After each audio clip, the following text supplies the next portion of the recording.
मैं सतीश चंद्र सिंघल नवीन उच्च माध्यमिक विद्यालय की ऑनलाइन कक्षा में आपका हार्दिक अभिनंदन करता हूं। प्यारे बच्चों, आज हम पाठ 4 यूरोप में राष्ट्रवाद के बारे में अध्ययन करेंगे। यह पाठ अंक भार इसका 4 नंबर का है। इसमें 4 नंबर का एक क्वेश्चन आता है।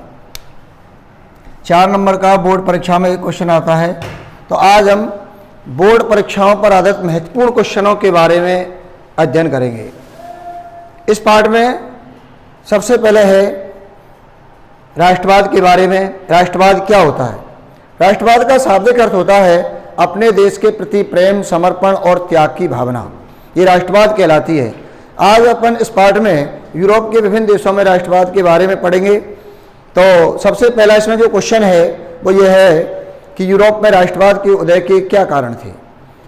यूरोप में राष्ट्रवाद के उदय के कारण थे, नंबर 1 मध्यम वर्ग का उदय होना, बौद्धिक आंदोलन, इसके अलावा 1815 के बाद का रूढ़िवाद और इंग्लैंड और फ्रांस की राजक्रांति, क्रांतिकारिता और लोक कथा और साहित्य का योगदान।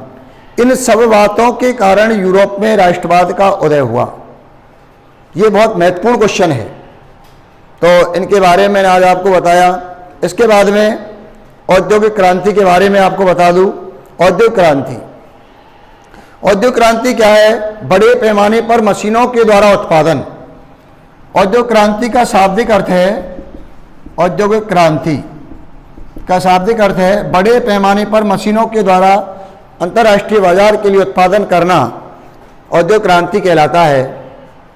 औद्योगिक क्रांति की सबसे पहले शुरुआत इंग्लैंड में हुई। अब यहाँ पर एक प्रश्न है कि औद्योगिक क्रांति सबसे पहले इंग्लैंड में ही शुरू क्यों हुई? तो इसका जो कारण है वो है, नंबर 1 इंग्लैंड में लोहे और कोयले के प्रचुर भंडार होना, परिवहन के साधनों की उपलब्धता होना, पूंजी का अधिक होना तथा इंग्लैंड के पास अधिक उपनिवेशों का होना। इन सब कारणों से सबसे पहले औद्योगिक क्रांति इंग्लैंड में ही शुरू हुई। ये तो क्वेश्चन हो गया अपना कि इंग्लैंड में औद्योगिक क्रांति सबसे पहले शुरू क्यों हुई। अब जब ये क्रांति शुरू हो गई, ये क्रांति हो गई, तो इसके बाद में इस क्रांति से क्या क्या परिवर्तन हुए, किन किन क्षेत्रों में परिवर्तन हुए। तो जो महत्वपूर्ण जो क्षेत्रों में परिवर्तन हुए, नंबर 1 है कृषि के क्षेत्र में। कृषि के क्षेत्र में, कृषि के क्षेत्र में परिवर्तन हुए, जैसे कि जुताई ट्रैक्टर से होने लगी और अनाज से भूसा अलग करने के लिए अनाज और भूसे को अलग करने के लिए थ्रेशर मशीन का उपयोग किया जाने लगा, फसल कटाई के लिए हार्वेस्टर मशीन आदि इस प्रकार मशीन के द्वारा, और बुवाई जैसे सीड ड्रिल मशीन से होने लगी। तो ऐसा कृषि के क्षेत्र में परिवर्तन हुआ औद्योगिक क्रांति के बाद में। नंबर 2 सूती वस्त्र उद्योग के क्षेत्र में भी परिवर्तन हुआ, जैसे कि स्पिनिंग जेनी ने मशीन बनाई और अनेक मशीनों का आविष्कार हुआ, स्वचालित करघे का आविष्कार हुआ। तो इस प्रकार से वस्त्र उद्योग के क्षेत्र में कई मोटा कपड़ा बनाया जाने लगा, मजबूत धागे बनाए जाने लगे। ऐसे आविष्कार भी औद्योगिक क्रांति के बाद हुए। नंबर 3 परिवहन के क्षेत्र में रेल और इंजन चालित नावें आदि चलने लगी। और इसके अलावा लौह इस्पात उद्योग में बहुत परिवर्तन हुए, धमन भट्टी का आविष्कार हुआ अब्राहम डर्बी के द्वारा। तो इस प्रकार से औद्योगिक क्रांति के द्वारा बहुत सारे परिवर्तन हुए। अब इसके परिणाम क्या निकले? तो औद्योगिक क्रांति के परिणाम ये निकले कि औद्योगिक क्रांति के बाद आर्थिक परिणाम में यह है कि औद्योगिक क्रांति से बड़े बड़े नगरों का विकास हुआ, कुटीर धंधों का पतन हो गया, ये काम हुए। राजनीतिक परिणाम में यह है कि लोकतंत्र की मांग बढ़ी। और नंबर 3 सामाजिक परिणाम नैतिक मूल्यों में गिरावट आ गई और संयुक्त परिवार का विखंडन हो गया। वैचारिक में यह है कि आर्थिक उदारवाद का उदय और समाजवाद का उदय हुआ। तो ये परिणाम औद्योगिक क्रांति के कारण निकले। अब अपन आगे पढ़ते हैं जर्मनी के बारे में। जर्मनी भौगोलिक दृष्टि से जर्मनी 3 भागों में बटा हुआ था। जर्मनी यूरोप महाद्वीप का एक देश है। तो इसमें 3 भाग थे। जर्मनी में उत्तरी भाग, मध्य भाग और दक्षिणी भाग। जर्मनी पहले छोटे छोटे टुकड़ों में बटा हुआ था, फिर बाद में इसका एकीकरण हुआ। और इसके एकीकरण में जो सहायक तत्व थे वो थे, एक तो जालवरीन।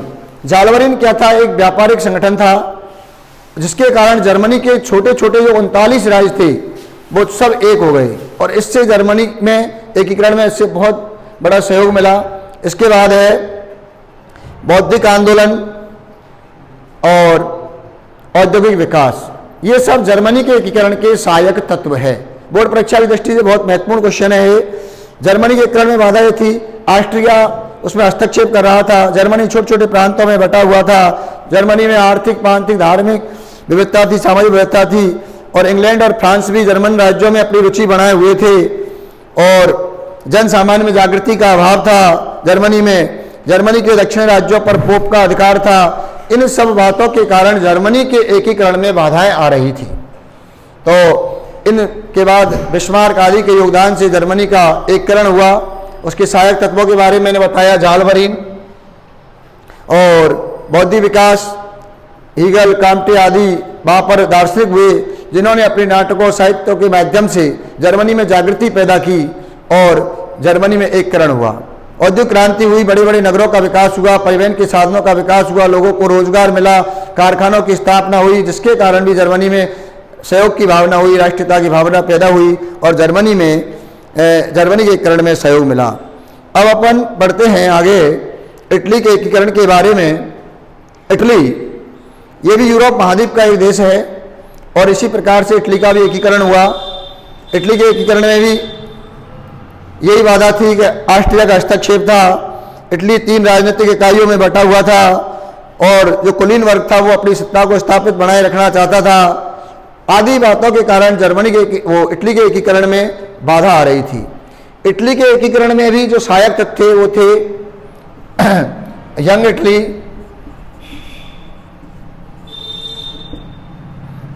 कार्बोनरी और काउंट कैमिलो।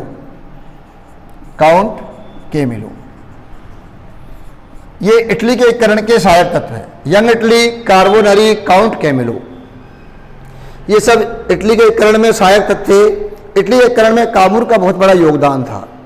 काबूर अंतर्राष्ट्रीय मामलों का जानकार था और उसका मानना यह था कि जब तक इटली की समस्या का अंतर्राष्ट्रीयकरण नहीं किया जाए और जब तक अंतर्राष्ट्रीय सहयोग प्राप्त नहीं किया जाए तब तक इटली का एकीकरण नहीं हो सकता। तो उसने अंतर्राष्ट्रीय सहयोग प्राप्त करके और इटली का एकीकरण करवाया। उसका बहुत बड़ा योगदान है काबूर का इटली के एकीकरण में। इटली का एकीकरण 5 चरणों में हुआ। 5 चरणों में इटली का एकीकरण हुआ। सबसे आखिरी चरण में रोम का विलय हुआ जो इटली की राजधानी बना। इटली का विलय रोम के विलय के बाद ही सही माना जाता है क्योंकि रोम एक बहुत महत्वपूर्ण शहर था जिस पर पोप का अधिकार था। बाद में उसको इटली में मिला लिया गया और उसको राजधानी बनाया गया। इसके बाद प्लेम्बियर समझौते और जो महत्वपूर्ण क्वेश्चन है, नेपोलियन को राष्ट्रवाद का जनक क्यों कहा जाता है, इनके बारे में भी है। तो ये सभी पार्ट 4 के आज मैंने बोर्ड परीक्षा की दृष्टि से महत्वपूर्ण जो क्वेश्चन है उनके बारे में आपको बताया है। अब मैं इसी क्रम में आगे पार्ट 5 लोकतंत्र के बारे में आपको बता दूं। लोकतंत्र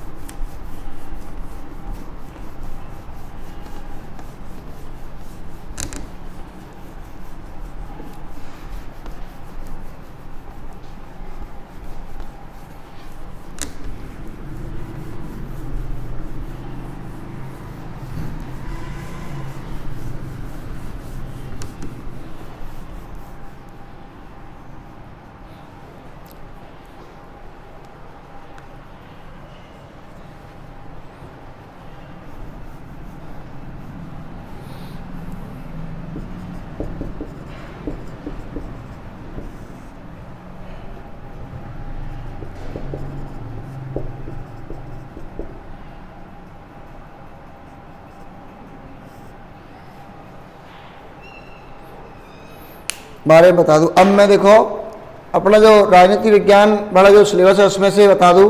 पार्ट 5 लोकतंत्र, ये 5 अंक का पार्ट है। इसमें 4 नंबर का एक और 1 नंबर का एक प्रश्न आता है। लोकतंत्र जैसे कि सबसे स्पष्ट है, लोकतंत्र 2 शब्दों से मिलकर बना है, लोक प्लस तंत्र। लोक प्लस तंत्र जिसका शाब्दिक अर्थ होता है जनता का शासन। लोकतंत्र को अंग्रेजी में डेमोक्रेसी कहते हैं। डेमोक्रेसी कहते हैं। डेमोक्रेसी ग्रीक भाषा के दो शब्द डेमोस प्लस क्रेटिया से मिलकर बना है, जिसका पहले अर्थ था वीरतंत्र, लेकिन वर्तमान में इसको जनता के शासन के लिए प्रयुक्त किया जाता है। लोकतंत्र 4 रूपों में पाया जाता है। नंबर 1 है राजनीतिक लोकतंत्र, राजनीतिक लोकतंत्र। नंबर 2 सामाजिक लोकतंत्र।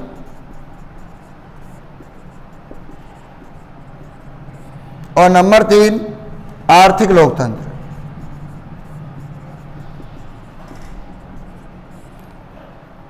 और नंबर 4 है नैतिक लोकतंत्र।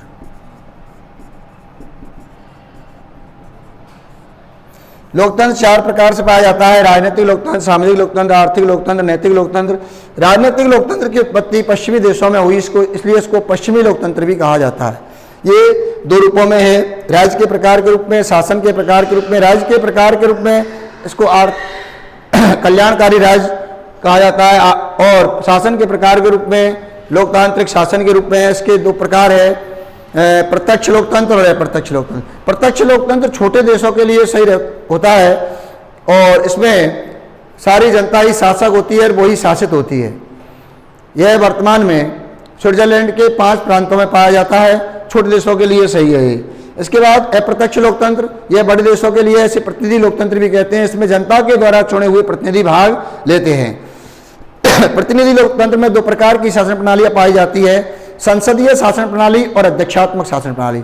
संसदीय शासन प्रणाली वाले जो देश है वो है ब्रिटेन और भारत, इसके उदाहरण हैं। अध्यक्षात्मक शासन प्रणाली वाले जो देश है अमेरिका, ऑस्ट्रेलिया आदि। तो मैंने राजनीतिक लोकतंत्र के बारे में आपको बता दिया। सामाजिक लोकतंत्र का मतलब है कि धर्म, जाति, भाषा, लिंग आदि के आधार पर भेदभाव नहीं करना, ये सामाजिक लोकतंत्र कहलाता है। और इसमें उपाधियां आदि किसी को नहीं दी जाती है। नंबर 3 है आर्थिक लोकतंत्र, यह आर्थिक प्रकार का एक लोकतंत्र है, और इसमें गरीबी अमीरी के आधार पर भेदभाव नहीं किया जाता है। चौथा है नैतिक लोकतंत्र। नैतिक लोकतंत्र की उत्पत्ति फ्रांस की राजक्रांति के समय हुई थी 1789 में। इसमें समानता, सदाचार, भाईचारा आदि पर बल दिया जाता है। तो इस प्रकार से मैंने लोकतंत्र के 4 प्रकारों के बारे में बताया। अब मैं आपको लोकतंत्र के प्रमुख सिद्धांतों के बारे में बता दूं। लोकतंत्र के प्रमुख सिद्धांत है परंपरावादी सिद्धांत, बहुलवादी सिद्धांत। नंबर 1 लोकतंत्र के सिद्धांतों के बारे में बता दूं मैं आपको। लोकतंत्र के सिद्धांत, लोकतंत्र के सिद्धांत नंबर 1 है परंपरावादी सिद्धांत। नंबर 2 बहुलवादी सिद्धांत। नंबर 3 विशिष्ट वर्गीय सिद्धांत। मार्क्सवादी सिद्धांत। और नंबर 5 में है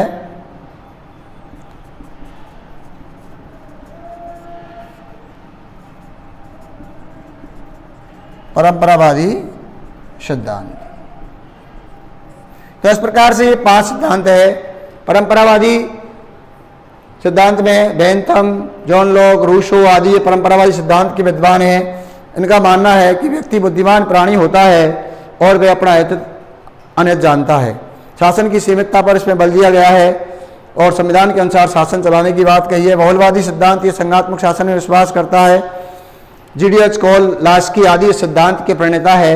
विशिष्ट वर्गीय सिद्धांत, विशिष्ट वर्गीय सिद्धांत में शासन एक अभिजन वर्ग के इर्द गिर्द घूमता है और पेरेटो, मॉस्का तालवी आदि इस सिद्धांत के मानने वाले हैं। मार्क्सवादी सिद्धांत इसमें स्टालिन, लेनिन, माओ से तुंग आदि है और ये इस सिद्धांत को मानने वाले हैं। मार्क्सवादी परंपरावादी जो सिद्धांत है ये दोनों सिद्धांतों के मिलाने से बना है और इसमें दोनों सिद्धांतों के उद्देश्यों को, लक्ष्यों को प्राप्त किया जाता है। तो इस प्रकार से मैंने आपको ये लोकतंत्र के 5 सिद्धांतों के बारे में बताया। अब मैं लोकतंत्र की जो प्रमुख विशेषता है उनके बारे में बता दूं। लोकतंत्र की विशेषता है जनता का शासन, संविधानवाद में आस्था, जनता के प्रति उत्तरदायी शासन और निश्चित समय पर निष्पक्ष चुनाव होना आदि, ये लोकतंत्र के विशेषता हैं। अब लोकतंत्र के गुणों के बारे में बता दूं। लोकतंत्र के गुण कौन कौन से हैं? इसमें उत्तरदायी शासन होता है, कार्यकुशल शासन होता है, क्रांति की संभावना नहीं होती है और देश का विकास होता है, जनहितकारी शासन होता है। इसके अलावा इसमें कला साहित्य का विकास होता है। तो ये लोकतंत्र के गुण हैं। लोकतंत्र के दोष कौन कौन से हैं? उदासीन मतदाता, बहुमत की तानाशाही और निर्णय लेने में समय लगना, और इसके अलावा लाल फीताशाही या नौकरशाही की मनमानी आदि इसमें जो दोष होते हैं, तथा समय का ज़्यादा खर्च होना, समय की फिजूल खर्ची होना और समय व धन की बर्बादी आदि लोकतंत्र के ये दोष है। लोकतंत्र को सफल बनाने की परिस्थितियाँ यह है कि जागरूक मतदाता होना चाहिए और इसके अलावा कर्मचारी तंत्र अच्छा होना चाहिए। तो ये लोकतंत्र के जो गुण हैं उनके बारे में और लोकतंत्र के लिए जो परिस्थितियां हैं उनके बारे में बता रहा हूँ आपको। अब राष्ट्रीय मजबूत अर्थव्यवस्था होनी चाहिए, जनमत का निर्माण, नागरिकों में राष्ट्रीयता की भावना होना, सार्वजनिक हित की राष्ट्रीय योजना आदि लोकतंत्र के सफल बनाने के लिए ये परिस्थितियां होती है। तो इनके लोकतंत्र एक विकासशील शासन प्रणाली है, लगातार इसका विकास होता जा रहा है। संसार के विभिन्न देशों में और बहुत सारे देशों में लोकतंत्र शासन लगातार बढ़ता जा रहा है। लोकतंत्र एक उत्तरदायी शासन है क्योंकि लोकतंत्र में जनता के द्वारा चुने हुए प्रतिनिधि के द्वारा सरकार बनाई जाती है और वो जनता के प्रति उत्तरदायी होते हैं। उसमें जो कोई भी निर्णय लिया जाता है वह जनता के हित को ध्यान में रख करके लिया जाता है। इसलिए लोकतंत्र एक जनकल्याणकारी शासन होता है। तो आज मैंने तुमको ये लोकतंत्र और इसके अलावा विश्व का इतिहास के जो महत्वपूर्ण क्वेश्चन है बोर्ड परीक्षा पर आधारित, उनके बारे में आपको बताया। आप इन सभी वीडियो को अच्छी प्रकार से देखें और बोर्ड परीक्षा की तैयारी करें। धन्यवाद।